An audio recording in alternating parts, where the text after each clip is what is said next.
اگر کسی ایجنڈے کے تحت تحریک چلائی جائے تو وہ خود چارٹر آف ڈیموکریسی کے کہتے ہیں کہ ہم نے چارٹر آف ڈیموکریسی کی روح تو شہید محترم بینظیر بھٹو کی یہ تھی کہ کسی بھی الیکٹڈ گورنمنٹ کو اس کی آئینی مدت پوری کرنے دی جائے گی. کیا وہ چارٹر آف ڈیموکریسی کی وائلیشن کریں گے تحریک چلا کر, یا اس چارٹر آف ڈیموکریسی میں کون سا پیرا ہے جہاں تحریک چلانے کی اجازت شہید محترم بینظیر بھٹو کے بین کے مطابق ہے؟ اب دیکھنا یہ ہے کہ وہ تحریک کیا کرپشن کے کیسز پہ کوئی ایجنڈا بنایا جاتا ہے یا ڈیموکریسی کو مضبوط کرنے کے لیے کوئی ایجنڈا بنایا جاتا ہے. جمہوریت کو مضبوط کرنا. ٹھیک ہے, بہت شکریہ. ترجمان وزیر اعظم ندیم افضل چند صاحب ہمارے ساتھ موجود تھے. سعد, آپ کو کیا لگتا ہے حکومت کو آخر اتنی جلدی کس چیز کی ہے؟ کیوں معاملات کو ٹھنڈا کرنے کے بجائے جو ہے وہ بڑھائی جا رہی ہے اور مختلف بیانات بھی سامنے آتے ہیں, چاہے وزیر اعظم ہو چاہے وزراء؟ دیکھیے, میرا اس پہ تھوڑا سا سٹانس مختلف ہے. جہاں پہ یہ بات درست ہے کہ سیاست کے اندر تلخیاں کم ہونی چاہیے. آپ بھی یہی باتیں کرنا چاہتے ہیں؟ نہیں, میں آپ کو میں گزارش کرتا چلوں کہ مجھے یہ فیل ہوا کہ حبیب صاحب نے ایک نیریٹو بنایا کہ یہ غلط تو ضرور ہے, اور پھر پوچھا کہ یہ کیوں غلط ہے, کہ یہ کیوں کر رہی ہے حکومت جب کہ یہ غلط ہے. میں حبیب صاحب کی اس پریمس سے نہیں ایگری کرتا کہ یہ نیسیسریلی غلط ہے. حبیب صاحب نے کہا کہ تلخیاں تب بڑھائی جاتی ہیں جب الیکشن کا ٹائم آ رہا ہو, تلخیاں تب بڑھائی جاتی ہیں جب کوئی سیاسی مقصد ہو, تلخیاں تب بڑھائی جاتی ہیں. بات یہ درست کر رہے ہیں کہ اب سے پہلے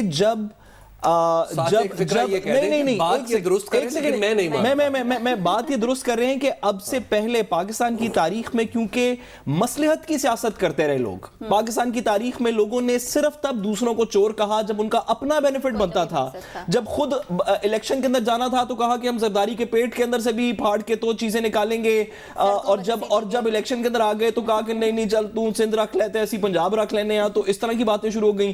جب الیکشن کا جب کوئی تحریک چلانی تھی تو کہا کہ یہ کل ہم نے دکھائے بلاول صاحب کے بھی بیانات, دیگر بھی بیانات, جب الیکشن کا یا جب اپنے کسی مفاد کے اوپر کوئی ضرب لگا رہا ہو تو اس وقت لوگ ایک دوسرے کے خلاف بیانات دیتے ہیں, تلخیاں بڑھاتے ہیں.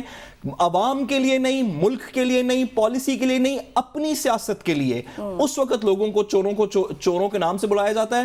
اس کے بعد سب لوگ بھائی بھائی بن جاتے ہیں, اور چارٹر آف ڈیموکریسی کے بعد بھی کچھ اسی طرح ہوا. تو حبیب صاحب نے درست کہا کہ ہماری روایت یہی ہے. میرا یہ خیال ہے کہ مجھے بڑی خوشی ہوئی ہے جان کے کہ پی ٹی آئی صرف الیکشن میں چوروں کو چور نہیں کہہ رہی. وہ کہہ رہی ہے کہ ہمارا خیال ہے, آپ ڈس ایگری کر سکتے ہیں, ہمارا خیال ہے فلانا بندہ چور ہے, ہم اس کو چور کہیں گے. الیکشن ہو تو بھی کہیں گے, تحریک ہو تو بھی کہیں گے, نہیں ہو تو بھی کہیں گے. تو اللہ کا شکر ہے کہ مفاد پرستی کی سیاست کے اوپر بیانات نہیں دیے جا رہے, اپنے ایک پرنسپل سٹینڈ کے اوپر دیے جا رہے ہیں. کسی کو پسند ہو تو بھی ٹھیک ہے. ندیم افضل چند صاحب ایک بار پھر ہمارے ساتھ ٹیلی فون لائن پر موجود ہیں, لائن ان کی ڈراپ ہو گئی تھی. ندیم افضل چند صاحب یہ بتائیے گا, پاکستان پیپلز پارٹی کو آپ لوگوں سے کیا مسئلہ ہے؟ انہیں ایسا کیوں لگ رہا ہے کہ دیوار سے لگانے کی کوشش کی جا رہی ہے؟ دیکھیے جی, اگر ان کے کیس پنڈی میں ٹرانسفر ہو رہے ہیں یا اومنی گروپ کی انکوائری ہو رہی ہے یا اور کوئی اگر انکوائریز ہو رہی ہیں, تو اس میں حکومت کا تو بنایا ہوا کوئی بھی کیس نہیں ہے. اگر تو ان کو وہ وکٹمائزیشن ہے تو کورٹس موجود ہیں. ابھی میں بلاول صاحب کا بیان پڑھ رہا تھا کہ زرداری صاحب کو ٹیلی فون کال پہ سزائیں دلوائی گئی. تو حبیب صاحب کو یاد ہے کہ یہ سزائیں کس دور میں دلوائی گئی. چند صاحب یہ بھی ذرا وضاحت کر دیجئے, آپ نے جو بھی بڑی امپورٹنٹ بات کی کہ یہ کیسز حکومت نے نہیں بنائے. انفیکٹ جو بینکنگ کورٹ کے اندر کیس چل رہا ہے کراچی کے اندر, جو چل رہا تھا, جو بند ہو گیا, جس میں اوریجنلی 4 فیک اکاؤنٹس تھے, وہ تو پاکستان مسلم لیگ نون کے ٹائم پہ چودھری نثار صاحب کے ٹائم پہ انٹیریئر منسٹری نے کیا. کیا وجہ ہے کہ بلاول صاحب نے ایک جملہ نہیں کہا پاکستان مسلم لیگ نون یا اس وقت کے انٹیریئر منسٹر یا اس وقت کی انکوائری کے بارے میں؟ ساری توپیں صرف پی ٹی آئی کی طرف ہی نظر آ رہی ہیں. کیا وجہ ہے؟ یہی تو میری سمجھ سے بھی بالا تر ہے کہ یہ تو کوئی پیپلز پارٹی کا اس وقت یہ آپ کو بتا سکتا ہے کہ نون کے ٹیلی فون کالوں کے ساتھ بھی ان کی صلح ہو گئی, تلخیاں ختم ہو گئیں. اب یہ کیسز جو نثار علی کے دور میں شروع ہوئے, یہ تلخیاں ختم ہو گئیں.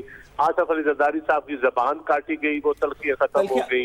چند صاحب سوری, ایک اور ذرا وضاحت کر دیجئے. میں ابھی حبیب صاحب سے آپ کے جب کال کٹ کی تو بحث کر رہا تھا اس بارے میں کہ باقی دونوں پارٹی خواہ وہ شہباز شریف صاحب کے بیان ہوں کہ چوراہے پہ الٹا لٹکا دوں گا اور پیٹ پھاڑ کے چیزیں نکال لوں گا زرداری صاحب کے, یا زرداری صاحب کے بیان ہوں نواز شریف صاحب کے ٹائم پہ, وہ اپنی سیاست کو چمکانے کے لیے کسی مخصوص ٹائم کے اوپر الیکشن سے پہلے اکاؤنٹیبلٹی کے پروسیس کے اندر دیے جاتے ہیں.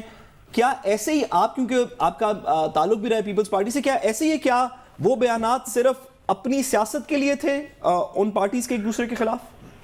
دیکھیں جی، یہ ایک بدقسمت دور رہا ہے اور میں سمجھتا ہوں کہ سیاست میں ایسی چیزیں نہیں ہونی چاہیے. یہ پیٹ پھاڑنے والی چیزیں یہ سب ایک غیر جمہوری مائنڈ سیٹ کی پیداوار ہوتی ہیں. لیکن ان کے خلاف کوئی بیان نہیں آج بھی. خواہ شہباز شریف صاحب کرے، خواہ کوئی اور کرے. میں سمجھتا ہوں یہ کبھی بھی جمہوریت کو مضبوط کرنے کے لیے چیزیں اچھی نہیں ہوتی. یہاں تک عوام کے مسائل کے اوپر آپ بات کریں، وہاں آپ عوام کے لیے تو لڑے، لیکن اپنی ذاتی لڑائی میں اپنے ذات کے لیے تو آپ دیکھیں نا. لیکن چند صاحب، پرابلم یہ ہے کہ جب آپ کی پارٹی کے بعض لوگ جھومر ڈالتے ہوئے نکلیں گے اور لڈیاں ڈالیں گے اور بھنگڑے ڈالیں گے کسی کی گرفتاری پہ، کسی کے اوپر بننے والے مقدمے پہ، تو پھر لا محالہ جو اونس ہے، جو وزن ہے، وہ بھی پھر آپ کی پارٹی کو ہی اٹھانا پڑے گا اس کا سیاسی. دیکھیں جی، یقیناً اٹھانا پڑتا ہے، لیکن اب نیب انڈیپینڈنٹ ہے اور نیب کا سارا سیٹ اپ بنایا ہوا ان دونوں جماعتوں کا ہے. کورٹس انڈیپینڈنٹ ہیں. کوئی ایک جج بتا دے جو کبھی پی ٹی آئی کا لیگل ایڈوائزر رہا ہو یا سیکٹری لا رہا ہو ہمارے دور میں، یا ہمارے کسی کمپنی کا وکیل رہا ہو پی ٹی آئی کا، تو ایسا کوئی ابھی اگر سی او ڈی پہ ججز کی اپوائنٹمنٹ کا معاملہ، میں سمجھتا ہوں کہ اس وقت کوئی قانونی آئینی لڑائی نہیں لڑی جا رہی. ٹھیک ہے. میں اکثر پیپلز پارٹی اور نون لیگ والے کہتا ہوں، آپ کہتے ہیں سی او ڈی پہ عمل نہیں ہو رہا تو سی او ڈی پہ ججز کی اپوائنٹمنٹ میں بسم اللہ کریں، نیب لاز کے اوپر امینڈمنٹ لائیں، اپنی قانونی جنگ پارلیمنٹ کے اندر لڑیں، آ کر جمہوریت کے لیے لڑیں. وہاں آپ تلخیاں پیدا کریں، لیکن پارلیمنٹ کے اندر آ کر الفاظ کی صورت میں ایک آئینی اور قانونی جنگ کی صورت میں. رہ گئی بات اکاؤنٹیبلٹی کی، تو میرا پوائنٹ آف ویو ہے یہ عدل اس میں بھی ہونا چاہیے. بالکل عدل ہوگا. اگر آپ پوائنٹ آؤٹ کریں کہ وہاں حکومت عدل نہیں کر رہی تو یقیناً میں سمجھتا ہوں کہ ہم خان صاحب، میں جس عمران خان صاحب کے ساتھ ابھی ہوتا ہوں، جو میں نے جو دیکھا ہے، کبھی بھی وکٹمائزیشن پہ بلیو نہیں کرتے وہ، اور نہ کریں گے. ٹھیک ہے. بہت شکریہ. ترجمان وزیر اعظم ندیم افضل چند صاحب ہمارے ساتھ موجود تھے. حبیب صاحب، آپ کو لگتا ہے پاکستان پیپلز پارٹی سندھ کا کھیڑنے کی کوشش کر رہی ہے جس طرح کے بیانات؟ پہلے آپ یہ دیکھیے کہ پیپلز جو کچھ پاکستان تحریک انصاف کر رہی ہے، اور سعد رسول جیسے بہت بے شمار کرم فرما جو ہے عمران خان صاحب کے، انہیں مشورہ دے رہے ہیں کہ جناب چک کے رکھو کام، مشورہ نہیں دے رہا، چک کے رکھو کام. انہوں نے میرے سے کبھی مشورہ مانگا نہیں، میں انہیں کبھی ملا نہیں. معاملہ یہ ہے کہ آپ ندیم افضل چند صاحب کی گفتگو سنیں. اگر یہ ساری پارٹی، اور عمران خان صاحب کو اب یہ ریلائزیشن ہو رہی ہے، ندیم افضل چند، افتخار درانی، پنجاب میں سمسام بخاری، یہ سب لوگ اب پارٹی میں آ رہے ہیں اور پارٹی انہیں اپنا سپوکس پرسن بنا رہی ہے، تو آپ دیکھیے گا آئندہ کچھ عرصے میں یہ لوگ اس ہیٹ کو بھی کم کر لیں گے. تو بلاول اور دیکھیے جہاں تک بلاول بھٹو زرداری صاحب ہیں، ان کا ایک بیان تھا کہ غیر سنجیدہ اور غیر ذمہ دار وزراء کو ہٹا دینا چاہیے. گویا کہ ان کے اس بات پر عمل ہو رہا ہے. دیکھیے نہیں، یہ تو ایک الگ دوسرا معاملہ ہے، لیکن جہاں تک آپ بات کریے نا سندھ کارڈ کا، دیکھیے پاکستان پیپلز پارٹی کے ہاتھ میں اس وقت ایک ہی کارڈ ہے، اور وہ سندھ ہے، اور وہ بھی پوری طرح نہیں ہے. اب معاملہ یہ ہے کہ ہمیشہ سے پاکستان پیپلز، یہ خالی بلاول نہیں، یہ پاکستان پیپلز پارٹی کی ہمیشہ سے ایک روایت رہی ہے. وہ روایت یہی ہے کہ جب بھی پاکستان پیپلز پارٹی پہ کوئی پریشر پڑتا ہے، بالخصوص جب ان کے اساسوں کی بات ہوتی ہے، بالخصوص جب ان سے کچھ سوال پوچھا جاتا ہے ان کے مالی معاملات کے حوالے سے، تو وہ ہمیشہ سندھ کی بات پہلے کر لیتے ہیں. مثال کے طور پہ آپ ان کی کل کی جو پرسوں کی ان کی پریس کانفرنس تھی وہ سنے، وہ کہ ہمارے مقدمے پنڈی میں کیوں منتقل کیے جا رہے ہیں، یا پھر آپ آج جو ہمارے خورشید شاہ صاحب فرما رہے ہیں کہ جی پنڈی میں یا تو ہمیں قتل کیا گیا یا ہمیں پھانسیاں دی گئی، تو اب بھی ہمیں یہی ارینجمنٹ ہو رہی ہے. دیکھیے بات یہ ہے کہ یہ معاملات 1990 تک بڑے اچھے لگتے تھے اور اس گفتگو میں کوئی تھوڑی سی جان بھی نظر آتی تھی، لیکن آج 2019 میں جب بلاول جیسا بردبار شخص یہ بات کرتا ہے تو پھر کچھ عجیب لگتا ہے، کیونکہ اس کے سامنے سیکریٹری اطلاعات چودھری منظور صاحب ہمارے ساتھ موجود ہیں. آپ ان سے کوئی بات کرنا چاہیں؟ جی چودھری صاحب، یہ اچانک دوبارہ سندھ کارڈ نظر آ رہا ہے. آج خورشید شاہ صاحب کہہ رہے ہیں کہ جناب یا تو پنڈی میں ہمیں قتل کیا گیا یا ہمیں سولیاں چڑھائی گئی ہیں. یہ آخر اچانک کیا ہو گیا پاکستان؟ آپ تو پنجاب میں پیپلز پارٹی کے نام لیوا ہے، اس کو ری اسٹیبلش کرنے کی کوشش کر رہے ہیں. کیا یہ ٹیکنیک آپ کی پارٹی کے فیور میں جائے گی؟ اچھا دیکھیں حبیب صاحب، میرا خیال ہے خورشید شاہ صاحب کو ایسی غلط باتیں نہیں کرنی چاہیے، کیونکہ نہ تو ذوالفقار علی بھٹو کو پنڈی میں پھانسی دی گئی ہے، نہ محترمہ بینظیر بھٹو کو وہاں پہ شہید کیا گیا ہے. ایسی غلط باتیں ان کو نہیں. یہ تو اب تنزیہ گفتگو تاریخ کا حصہ نہیں ہے. نہیں ایسا ہوا نہیں نا تاریخ میں. نہیں ایسا ہوا تو سر، لیکن اچھا چلے پھر دوسری بات کا بھی سر جواب دے دیجئے کہ جس وجہ سے کیسز کراچی سے پنڈی اور دیگر جگہوں کے اوپر شفٹ ہو رہے ہیں، اس میں اور کسی کا کوئی قصور نہیں. سپریم کورٹ نے اپنے آرڈر کے اندر لکھ کے دیا کہ کراچی کے اندر اداروں کو انڈیپینڈنٹلی نہیں کام کرنے دیا جا رہا. ان اداروں کے سربراہوں نے، ایف آئی اے کے دیگر لوگوں نے کہا کہ جی ہمیں لائف تھریٹ ہے. سپریم کورٹ نے اپنے آرڈر کے تحت ان کو وہاں پہ تحفظ دیا. جے آئی ٹی کی رپورٹ میں لکھا گیا کہ جب لوگوں سے انویسٹیگیشن کرنے کے لیے بلایا گیا تو ایک سپیشل سینٹنس ہے کہ کسی نے آ کے کہا کہ اب ہم نے تمہارے چہرے دیکھ لیے، اب تم یہاں پہ واپس نہیں رہ سکتے. یہ جے آئی ٹی کی رپورٹ میں تحریر ہے. اس کے بعد کیا جواز رہ جاتا ہے؟ کیا پنڈی کے اندر پاکستان کا قانون نہیں چلتا؟ اچھا دیکھیں، میں ایک گزارش کروں، جو ذوالفقار علی بھٹو شہید کا کیس تھا نا، وہ بھی سپریم کورٹ نے ہی فیصلہ کیا تھا، جس کو آج تک سپریم کورٹ ماننے کے لیے تیار نہیں ہے. یہی ہم گزارش کرتے ہیں.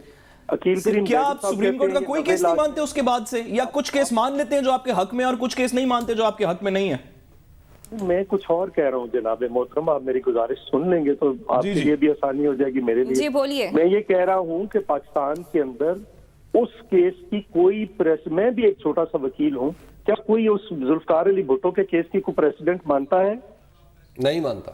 مجھے بتائیں کیوں نہیں مانتے؟ سپریم کورٹ کا فیصلہ ہے نا. سپریم کورٹ کا فیصلہ تو پریزیڈنٹ بن جاتی، بائنڈنگ ہو جاتی ہے. وہ کدھر گیا جو آصف علی زرداری نے ایک ٹرک ہیروئن کا برآمد ہوا تھا اس سے؟ وہ جو 4 قتل تھے وہ کدھر گئے؟ وہ جو بم باندھ کے لے کر گئے تھے عدالت میں وہ کدھر ہے؟ وہ جو سونا رپورٹ ہوا تھا ٹنوں کے حساب سے اور ڈالروں کے ٹرنک پکڑے گئے تھے جب آصف زرداری کو گرفتار کیا گیا تھا لاہور سے گورنر ہاؤس سے، وہ کدھر ہے سارے کا سارا؟ جب محترمہ بینظیر بھٹو نے لاہور پریس کلب میں کھڑے ہو کر کہا تھا کہ میں آپ کو یہ سارا سونا لاہور پریس کلب کو دیتی ہوں. تو یہ تماشے ہوتے ہیں، ایشوز اور ہوتے ہیں. اب میرا سمپل سوال یہ ہے کہ جو بشیر میمن صاحب ہے اس جے آئی ٹی کے ہیڈ ہیں، ان کے بھائی وہاں سے حالات سے الیکشن لڑتے ہیں، وہ چھوڑ کے آ گئے سندھ، یا ان کا سارا خاندان سندھ چھوڑ کے آ گیا ہے؟ جو باقی لوگ ہیں وہاں کے وہ سارا سندھ چھوڑ کے آ گئے ہیں. وہاں پہ عدالتیں نہیں ہیں؟ کیا نیب وہاں پہ نہیں ہے؟ یہ کیوں آپ کر رہے ہیں؟ ایک ایسا کام کرنے جا رہے ہیں جس کا کوئی ہو سکتا ہے وہ بشیر میمن بھی سندھ سے ہے نا، اس نے کون سا چھوڑ دیا ہے؟ وہ تو پرسنل دشمنی پہ اترے ہوئے ہیں.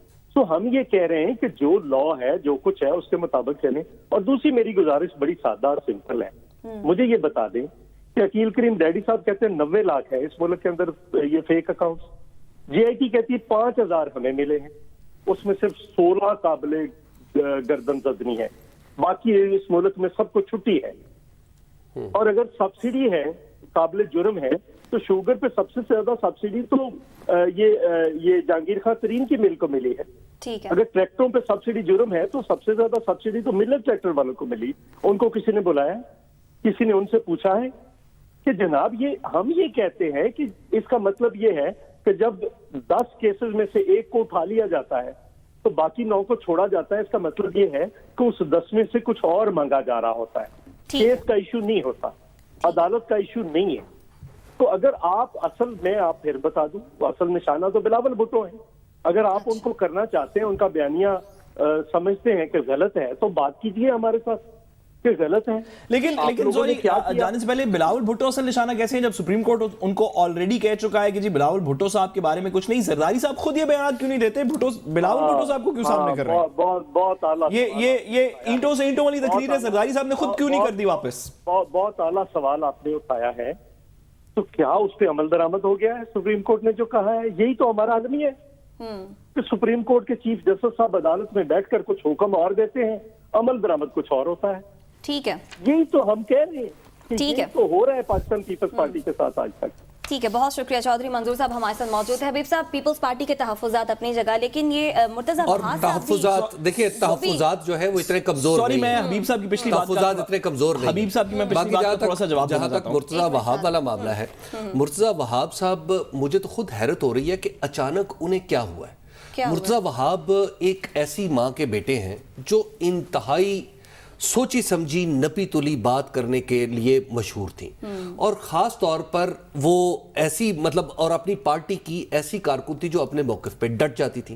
اور مرتضی وہاب اور سعد رسول جیسے لوگوں، وہ جیسے سعد رسول ہے نا پڑھے لکھے آدمی، اتنے ہی پڑھے لکھے آدمی وہ بھی ہیں اور باہر سے پڑھ کے آئے ہوئے ہیں. میں سعد سے ایک بات پوچھنا چاہتا ہوں. سعد رسول صاحب، باہر جب آپ لوگ پڑھتے ہیں تو کیا وہاں پہ گفتگو کا اخلاق، قرینہ، آداب کچھ سمجھائے بجھائے جاتے ہیں؟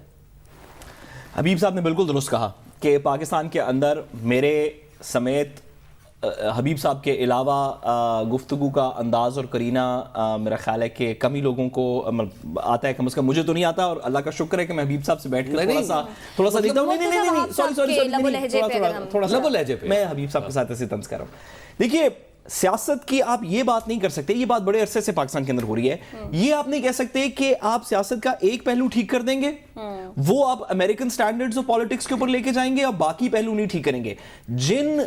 جن معاشروں میں لب و لہجہ سیاست کا مختلف ہوتا ہے، وہاں پہ سیاست کے کردار بھی مختلف ہوتا ہے. وہاں پہ آپ کا فائنانس منسٹر اشتہاری نہیں ہوتا، وہاں پہ آپ کے پرائم منسٹر کے بچے باہر نہیں سارے بیٹھے ہوتے، وہاں پہ ایک پولیٹیکل پارٹی کے قریبی فیملی کے ممبران کے ساتھ عزیر بلوچ کی تصویریں نہیں آ رہی ہوتی.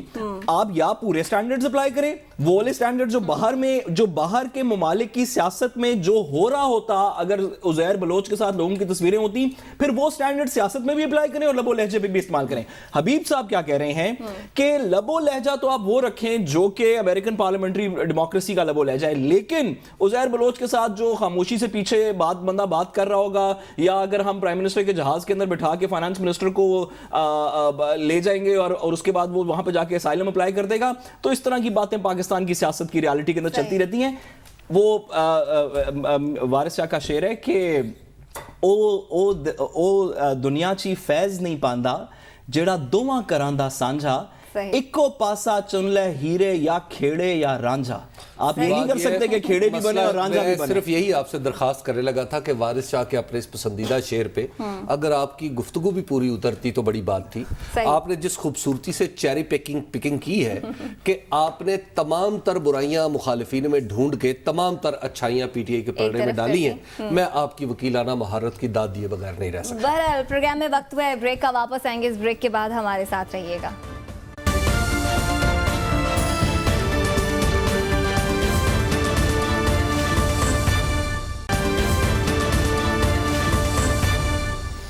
ویلکم بیک ناظرین. آپ کو بتائیں کہ آئی جی پنجاب کا عدالتوں پر بوجھ کم کرنے کے لیے اچھا اقدام مراسلہ جاری کیا گیا ہے، اور کہا گیا ہے کہ پہلے تفتیش ہوگی اور ٹھوس ثبوت کے بغیر گرفتاری نہیں ہو سکے گی، اور ایس ایچ او کو شخصی ضمانت کا حق بھی مل گیا ہے. اسی ساری صورتحال پر بات کریں گے. سابق vice chairman Pakistan bar council Azam Nazir Tarar صاحب ہمارے ساتھ موجود ہیں. شکریہ سر آپ کے وقت کا. یہ بتائیے گا، ان اصلاحات پر وکلا برادری میں بے چینی نظر آ رہی ہے، اس کی کیا وجہ ہے؟ دیکھیے، ہم تھوڑا سا مکس اپ کر رہے ہیں. جہاں تک تو تعلق ہے کہ ضمانت جو ہے وہ ایس ایچ او دے سکتا ہے اور بے گناہی کی صورت میں ملزم کو رسید کر سکتا ہے، اس پہ کوئی کسی قسم کا اعتراض نہیں اٹھایا گیا. جو وکلا کی طرف سے آیا ہے وہ 22A اور 22B کے حوالے سے ہے. وہ ہے ایک سیشن کورٹس میں جسٹس آف پیس کا اختیار کہ جب آپ کے ہاں اندراج مقدمہ نہیں ہوتا یا پولیس ایکسیسز پہ آپ شکایت کرتے ہیں کہ آپ کی طرف غلط ریڈ کیا گیا یا آپ کو غلط گرفتار کیا گیا، تو آپ جسٹس آف پیس کو اپلائی کرتے. اس کو انہوں نے سرکموینٹ کر دیا اس طرح سے. انہوں نے کہا کہ پہلے کمپلینٹ سیل میں جائیں گے، وہاں پہ فیصلہ ہوگا اور اس کے بعد آئیں گے. اعظم صاحب، آئی ایم شیور کہ آپ بیکاز آپ اتنے سینئر قانون دان ہیں اور آپ یہ میٹر سب سے بہتر سمجھتے ہیں، آپ کو سر آلریڈی پتا ہے کہ 22 سے 22B کے اندر بیسکلی دو قسم کے کیسز آتے ہیں. ایک registration of F I R, اگر کسی نے درخواست دی اور ایف آئی آر رجسٹر نہ کی گئی ہو تو وہ 22 سے 22B میں آ جاتے ہیں، یا چینج آف انویسٹیگیشن کے کیسز بھی 22 سے 22B میں میجورٹیرلی آتے ہیں. تو سر پولیس کے قانون کے اندر آلریڈی یہ پاور اب یہ جو ڈسٹرکٹ سیفٹی کمیشنز بن گئی ہیں ان کو بھی دی گئی ہے، ویسے کمپلینٹ اتھارٹی کو بھی دی گئی ہے. تو سر آپ کا نہیں خیال کہ جو آلٹرنیٹ ریمیڈیز ہیں ان کو واقعی درست طریقے سے اپنانا چاہیے، اور 22 سے 22B کے اندر عدالتوں کا صرف ایک بوجھ ان کے اوپر بنا ہوا تھا، جب یہی والے میٹرز ایڈمنسٹریٹو سائٹ پہ دیکھے جا سکتے ہیں؟